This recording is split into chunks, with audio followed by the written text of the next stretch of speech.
reverence with us. Reverend Juliet, I would like, on behalf of the Ewezi Guild, I would like to thank you very much on your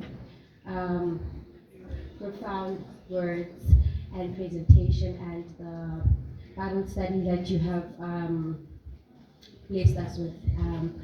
I trust that each and every individual that listened to your voice and your presentation has taken into account everything that you have said, and that they are aware that it all starts with themselves before it comes forth to being a Methodist and being part of the Ewezi Guild.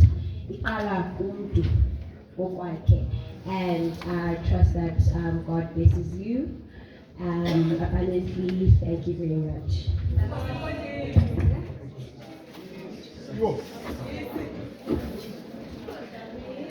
One heart.